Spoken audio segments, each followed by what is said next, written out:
Alors Polka, c'est 3 médias, c'est un magazine, c'est une galerie, vous êtes là dans la galerie, et c'est un site internet qui fait le lien entre les deux médias classiques. Donc c'est l'alliance de 3 médias. Les expositions que nous organisons sont faites avec des photographes et on fédère ces photographes comme dans un magazine.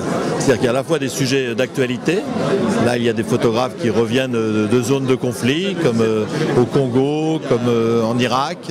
Il y a un photographe qui photographie plutôt le social, donc c'est l'aspect des banlieues. Et c'est l'alliance de tous ces photographes, de Barthélemy à Barbet, à des jeunes photographes comme Cédric Gerbehet, qui composent cette exposition exactement à la manière d'un magazine, entre l'actualité, la détente et l'information.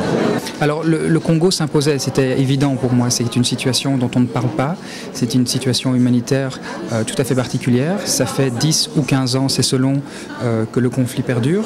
Il était intéressant pour moi de raconter cette situation, de documenter la vie au quotidien de ces personnes. Dans mon cas, le noir et blanc a toujours été présent dans mon travail parce que j'ai le sentiment de pouvoir arrêter les choses un petit peu plus, de pouvoir prendre du recul avec le noir et blanc.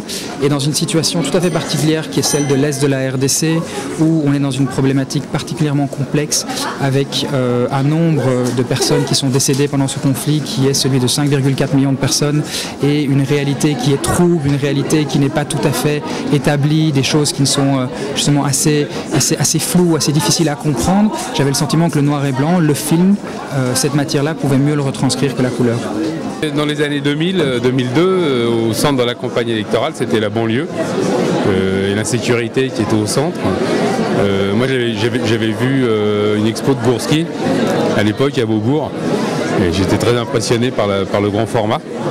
Et j'avais été voir Paris Match et j'aurais dit voilà, la banlieue à l'époque, personne n'est rentré dedans.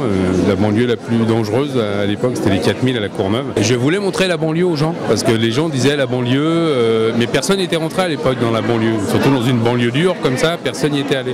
Donc j'ai voulu aller voir ce qui se cachait dans la banlieue. J'ai voulu aller voir les halls, parce que tout le monde disait que les halls, personne ne pouvait y rentrer. J'ai voulu aller voir les gens. En fin de compte, quand je suis arrivé, j'ai eu un choc. J'ai eu un choc parce qu'il y avait ces bars qui étaient bleus comme ça, qui étaient magnifiques des années 70, ces halls gigantesques. Voilà. Donc j'ai juste photographié, j'ai rien sublimé, j'ai fait ce qui était. C'est comme ça. Parce qu'il n'y a pas de lumière, il n'y a rien, c'est juste la lumière naturelle.